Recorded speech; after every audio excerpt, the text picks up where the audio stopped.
What's happening, guys? Edgy Outdoors here. Hey, I got a fun little video for you guys today. I just picked it up. I'm not going to make this a super long video. My lighting's bad. It's nighttime here in California, but I wanted to get this out real quick to you guys. I was at the knife store with my son, and it's kind of a knife store, kind of a tactical store, optics, bicycles, they do everything. Not a lot of brick and mortars anymore, unfortunately, but we're at the store. Either way, sidetracked. We're at the store looking at, some ZTs, looking at some Spydercos, some Benchmades, and I kind of look towards the bottom of one of the displays and I see Kershaw. Now, let me just start off by saying I'm a fan of Kershaw. I think they are tremendous value knives. I think they're, in most cases, not all cases, they're very well put together.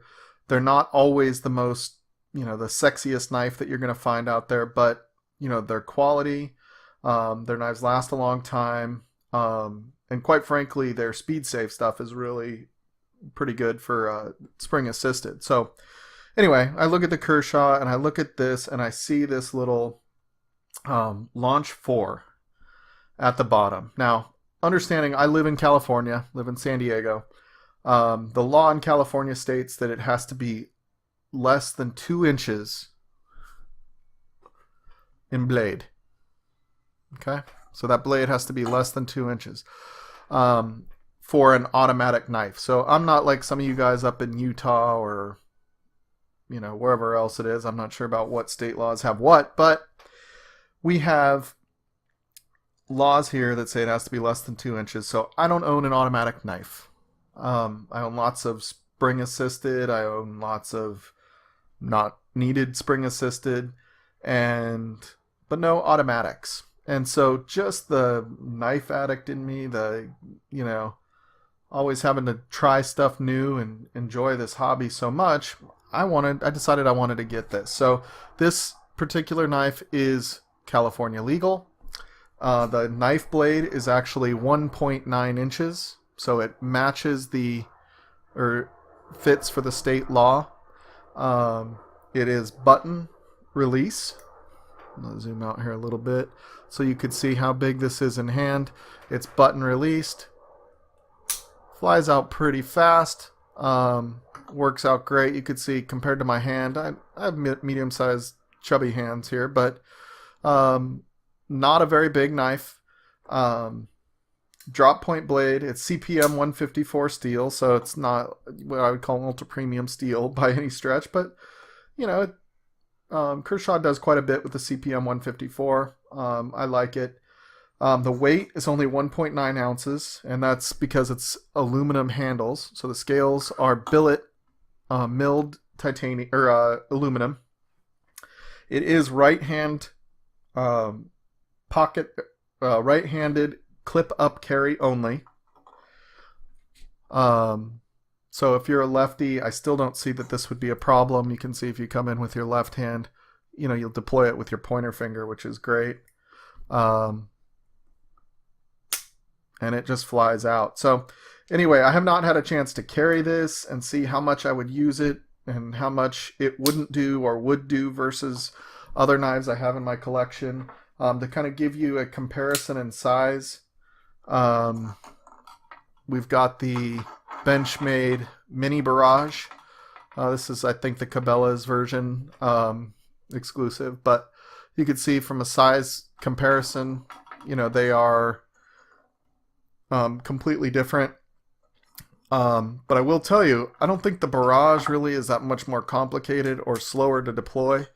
If I were to grab it, deploy it, excuse me, the tile's kind of rough here, it's pretty fast compared to grabbing this and deploying it. I don't know that it's really saving me that much time. I think it's more of a gimmick almost for at least this particular automatic, but it's cool nonetheless, and I'm going to enjoy trying to use it. I'm going to see how useful this short of a blade is. I'm going to see how useful the short handle is. As you can see, there's not really a place for my pinky. As we look at this, my pinky's not touching anything here. So we'll see. I think in the end, it'd be nice to try it out and see what what it's really given us. from a size perspective. So very excited to try it out. I'm excited about this little knife. I'm excited that it's legal in California, being under 2 inches long. From a pricing perspective, I got this for right around the $80. It's what Blade HQ is selling them for right now. I got the black. There's a few other colors that you can find out there as well. But pretty cool little knife. We'll get rid of this guy. There was another knife that I considered getting, but it was Benchmade, and it was about $30 more than the Kershaw. And quite frankly, again, with the quality that I get from Kershaw and the value, it's hard not to go down the Kershaw path.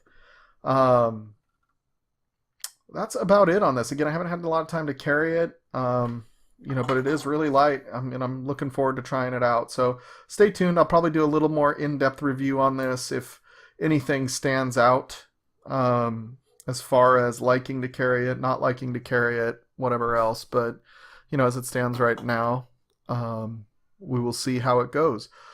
I do have some more videos planned here, guys. If you have any requests, questions, if I don't have the knife, I might be able to source it, whether that means me buying it or I have some sources that will send out loaners with different knife shops here in Southern California. So certainly if you have a request, let me know. Make sure you hit that follow button or the subscribe button down below. I want to make sure that I get those subscribers so that I can start getting more and more blades from these vendors out there. It's a new channel. We're still working on things and what people want to see. So please leave comments down below, questions down below, anything like that. If you have any questions about our sharpening service, also please, you can leave questions down below, or you can go to edgyknives.com. Again, guys, thanks. Have a great weekend. Talk to you guys later. Bye.